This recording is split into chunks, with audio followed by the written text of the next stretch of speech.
What's important for me is always to dwell on the why. And so what's your mission? Because for one, everyone, all of your constituents have bought into your mission. So we can at least agree on that. So therefore, if everything that I'm doing, all our decisions are rooted in your mission, then I have a chance at alignment with you. I have a chance that what I'm trying to compel you to do or buy into, you're more likely to because it's aligned with our mission. Welcome, everyone. I am so excited to be here today with Tesha McCord Poe. Tesha, welcome to What the Fundraising. Thank you so much. I'm thrilled to be here too. Let's start with you just telling everyone a little bit about you and what brings you to our conversation today. Yeah, it's scary when you ask people this question because they might go back to the beginning. And I'll just start. The beginning I want to talk about is that I won the parent lottery. And I was born to two educators who believed that anything was possible for me. And so they encouraged me all along the way. And that included making sure that I had the best education that anyone could have. And then encouraged me anytime I was on a stage. They were, in the audience. And when early along, I wanted to be an actress, but I was painfully shy. And so that was mostly about putting myself out there. And that reminds me of when I started in fundraising. It terrified me. And I did it anyway. And so for a good part of my career, I worked as a frontline fundraiser, raising money for small independent private schools, mostly in the Bay Area, and sat on leadership teams doing that, often as the only person of color on the leadership team. And that was an amazing experience. I also happened to be a parent in those schools usually. And so I brought a lot of different perspectives to those experiences, which I think helped me as a fundraiser, actually. I could really understand what a parent might be going through when they were being solicited by the school, for example. And a couple of years ago, October 2019, I founded my consultancy, Joy Raising. And what we do is work at the intersection of fundraising and diversity, equity, inclusion, and belonging work to help organizations to raise more money joyfully. And I have several aims, two of which are to have more folks of color thriving in the nonprofit space, fundraising space. And the second is to have all of us to do that work more inclusively, particularly because a lot of the practices that have worked so far have been, pretty exclusionary, problematic. And I think that we can disrupt some of that and create new ways that are even more successful than what we've done before. Yes. Okay. So let's actually kind of just start with your business name, Joy Raising. And let's talk a little bit about both of the things that you talked about, both the fundraising side of things and the diversity, equity, and inclusion side of things. I'm not sure that joy is the first word that pops into people's head when they think about doing either of those sets of work, let alone bringing them together. But I think you and I share a lot of alignment on the critical nature of joy. Talk to me a little bit about that. Yes. And thank you so much for asking. Joy is my middle name. So not only did I get great parents, but they also had a lot of hope for me. And so they actually, intentionally gave it to me. And so that gave me confidence to claim the word because my whole life I've been associated with it. At the risk of being dismissed because it was seemed not serious, as a word. Joy is not something that, as you said, people don't think about when they're talking about money and race and differences and things that are so hard. And yet, when I stepped back and said, okay, you're going to bring these things together, what is it that you want people to have as a result of the fact that they've worked with you or that they've thought about things differently? And joy was at the center of both of those. I want people to feel a greater sense of belonging and acceptance and all of those things when we're talking about DEIB. And I want people to have real satisfaction as donors and real dignity as recipients of voluntary giving. And I want organizations to feel like this is not like a yucky thing for them to do. Often in these schools I was working in, it's something that we do, but we don't really want to see it happening. We don't really want to talk about it happening and don't let it get in the way of the rest of what we do. And so I was trying to turn that on its head and show that no, in fact, when you invite someone to invest voluntarily in your mission, you are really creating an opportunity that brings value to them. And when you do this very strange, irrational thing of asking someone to give up resources, when in return, what they're actually going to get is a really nice demonstration of gratitude, that's a kind of ridiculous thing to ask people to do. So if they're willing to do it, I always want them to feel good about having done it. And I always say, I never want a gift that someone doesn't want to give. You want joyful donors. And so joy was at the center of both of those. Raising is because as a consultant, it's really important to me that after we've done our work together, you can point to what has changed, whether that's your mindset, whether that's more money you've raised, more, whether it's people that you've hired that you wouldn't have considered before, that there's something tangible that has been raised. And there's a dash in the middle of my name of the company. The dash originally was because the URL, Joy Raising, was not available. And so I pouted about that for a few days. And then I remember the dash poem. Do you know it? Okay. That dash poem, look it up. It's great. I first heard it at a funeral, which is when most people hear it. And it says, and I can never remember the author, but it's easy to find, that when we die, on our tombstone is the year we were born and the year we pass away. And for most of us, we don't choose those years, but we do choose every day what's in the middle, that dash in the middle. And so every day we should be choosing things that bring us reward, that are aligned with our purpose, that bring us hope. And so founding Joy Raising is my dash. Being able to work with organizations that are trying to make the world a little better than they found it is their dash. And I didn't want to forget that poem. I didn't want to go to hear it again at another funeral. I wanted to wake up every day and have a reason to remember my dash. Okay, I love that. I had no idea what I was sort of opening up there, but gosh, just the level of intentionality. And it's interesting. I kind of can't stop thinking about that, the word that you used at the beginning of talking about maybe why some people don't adopt the word joy or even feel kind of dismissive of it, that it's not serious. And I've been kind of like sitting with that around and you also talked about, hope when you were talking about those things. And you're right that there's this sort of stoic expectation around whether or not we are taking something seriously.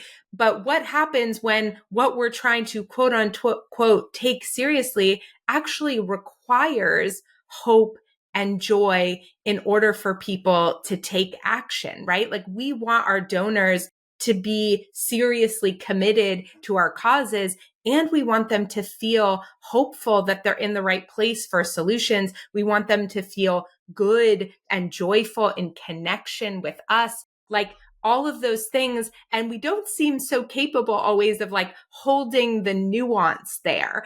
And I don't know exactly the date that this podcast is going to come out, but the case study around this, in my opinion, is going to be looked at for years and years to come, which is around what's happening in the 2024 election cycle. Now that Kamala Harris looks like we're right before the last day of the DNC, but right before Kamala Harris is likely confirmed as the Democratic candidate. And we've seen this massive eruption in the last month, an upheaval really around of political messaging, this complete 180 from fear and despair and dread to hope and joy and connection and what's possible.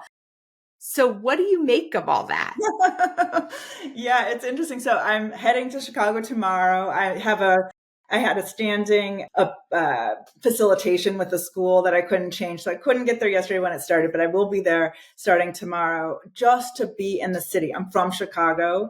And what I know is Chicago knows this moment of hope. And I think what is so shocking is how quickly we change from all the despair that you talked about and bracing and readying for, an election cycle that might be really tumultuous. It still might be, but in a different way, to immediately this release, the shift of perspective and this release and this groundswell of hope. And what I hope that regardless of your politics, what you can take from that is that, oh gosh, this is moving me. We mostly all have a well of hope that oftentimes we don't have permission to unleash. and it doesn't take much to unleash it. And so can you be in the business of helping people to unleash their hope? Right? I don't know why it's moving me so much, but just the idea of that, like, what if we had missed that? What if we had all been carrying that hope and never had the permission to unleash it? But instead we were going to be stoic, and if we take it back to, fundraising, we're going to make our goals, and we're going to have the events that we've always had. We're going to do it the way we're going to do it, because we're going to keep chipping away at that issue that we care so much about, regardless of what the issue is. But we're just going to keep, as soldiers, moving forward towards the goals that we've established, rather than saying, but what if there's more? What if there's a different way to do it? What if instead we tapped into the best of us, our greatest desires, and worked from there? And that's what it feels like we're doing now. And so it's not about poll numbers and knowing what the outcome is. For me, it's more about just being in the space, which is why I'm going to Chicago. I just want to be in the space to breathe the air of all this hope, right? And I feel like that's going to fuel not only me as in this election cycle, but for, just in general. Have you ever breathed the air of a stadium full of hope? Wow. I am also feeling like a little, I don't know if it's tender here or like just sort of like that, like in my throat, emotion.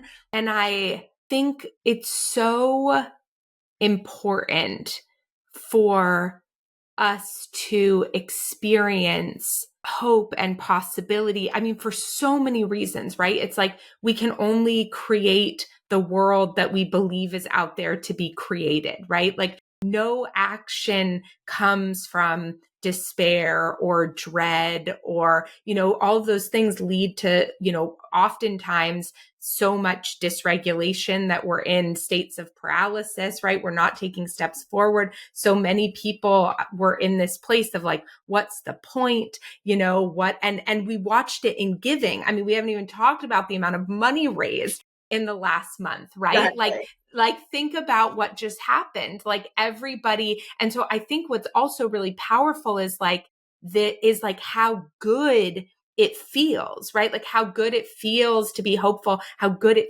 feels to give to hope, how good, like we think so often, or we've seen so many sort of old school fundraising practices that are about fear and anxiety and guilt and getting somebody to sort of feel bad enough in a moment that they'll feel better if they give. And so we soothe that anxiety like in the moment. But what are we building? Like anyone can get a one-time favor donation or one-time gift donation, but how are we building connection? And like hope is how you do that, right? Like these experiences are how you do that. And the speed, to your point, like I think there's just something that I've never thought about before. So in my book, I talk about how one of the things that creates a lot of dysregulation for fundraisers and is known to create chronic stress in general is uncertainty, right? And that's something that we experience in fundraising. There's no getting out of it. Like it is a part of the deal. And so I often think about, okay, what are the tools to manage uncertainty in our brain and body so that we can handle that? But what you were just talking about, for the first time ever, I'm like, okay, like hope also seems like this antidote to uncertainty. It's not for sure, but all of a sudden we feel this momentum and comfort provided by hope, still about an uncertain future, but Right. it feels so much more manageable with hope. Right. And okay, so if you think about like, if you said you start your year, you're going to launch your annual fund, and you say, well, what is the risk of not making our goal versus what is our hope for making our goal? It's the same question. The difference is what are our expectations about those outcomes? And it would drive me nuts when we'd, let's say the goal's $1 million and we're at 500,000 and we're bemoaning the 500,000 we don't have versus the 500 that we do. $500,000 that have been, given voluntarily towards something that we all agree in, and so that was always my orientation, was like, it's not that you rest and you don't still have the $1 million goal. Absolutely, you still have the $1 million goal. But I think too often I encountered, a spirit of, I want to say loss, but like as you described, the anxiousness around what we don't have, what we haven't done yet, versus celebrating along the way. Yes. And that, I mean, we know from like coaching frameworks and any sort of cognitive behavioral framework that like that orientation is going to create fear, resistance, a lack of action, tunnel vision. Like, right, we're not going to have clarity. We're going to feel that sort of like scattered. What do I prioritize first? Right. Like that's what fear does to us. And so it's like, you're right. It's ultimately the same question, but the way that we ask it of ourselves is what drives then how we do or don't take the next step. We're in the wake of the Olympics, and I often think about, they talk about the psychology of the silver medalist versus the bronze medalist. And this is coming up for me as we're having this discussion. Like the silver medalist doesn't feel as good as the bronze medalist because the silver thinks they're so close to the gold, and the bronze is so close to not being on the podium at all that they have gratitude for being on the podium, and the silver feels lost for not having the gold. It's, and you're the second best person in the world to have done it. Like, I know I'm not an Olympian, but my hope is always that any Olympian would really be able to dwell on how excellent they are, because that their commitment to their craft, we all benefit from, observing. And so, yeah. But it does come to mind, like, you can get so close and still have. Yeah. Oh my gosh, that's so interesting. I hadn't heard that. I mean, it makes sense. Psychologically, it makes sense. But yeah, that's so interesting. And to your point, like there's like this, what you were saying before around that sort of like $1 million goal and focusing on the 500,000 that has been raised. It's like, it's almost as if we think that celebrating success is going to like have us sitting back and relaxing on a beach somewhere, which like happened to no nonprofit person ever when they hit a goal, right? But it's like we make it so we like kind of shame ourselves or each other or culture around celebration, because to sort of what you said at the very beginning, it's like it's almost as if we think that means we're not taking it seriously. Yeah. And what a wild expectation for us to just never need to celebrate the things that we have done to experience joy or hope. Like in so many ways, we want to, or we ask nonprofit folks to make things personal, to work overtime because it's personal, to work on weekends because it's personal, to take less pay because it's personal. But then these other ways, like on the flip side, we're like, and here's where you should sever it from you. Right. I think that's pretty prevalent, and it's pretty problematic, I think. Yeah. What are things that you've seen or done with your clients to help them kind of integrate their whole self into their fundraising that then you've watched translate to how they create more integrated experiences for their donors? Yeah. Well, I think what's important for me is always to dwell on the why. And so what's your mission? Because for one, all of your constituents have bought into your mission. So we can at least agree on that. So therefore, if everything that I'm doing, all our decisions are rooted in your mission, then I have a chance at alignment with you. I have a chance that what I'm trying to compel you to do or buy into, you're more likely to, because it's aligned with our mission. And so I do a lot of work around our why. And if it's not what we're trying to do is out of whack with that, let's take a step back and say, what happened? Because we shouldn't be out of line with our mission. And how do we take that to our clients? I think a lot about dignity in this process. And so I got a real lesson around my practice because 3.5 years ago, I was widowed, and it was sudden and tragic and awful. And my daughters and I needed support. It was hard to receive the support that people were offering. And then I had to step back and I said, wait a second, your career is around raising resources for people who need them.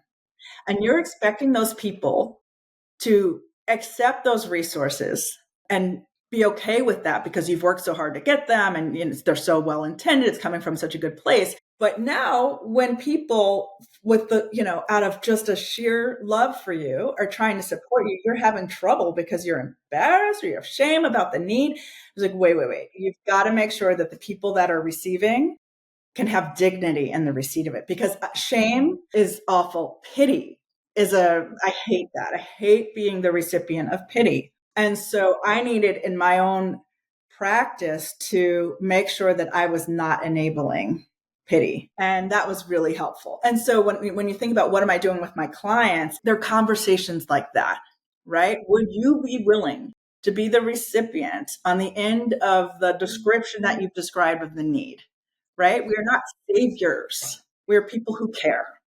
And if we leave ourselves open to the fact that there may become a day where we also need, it may not be money, it might not be things that we can point to, but we also have need.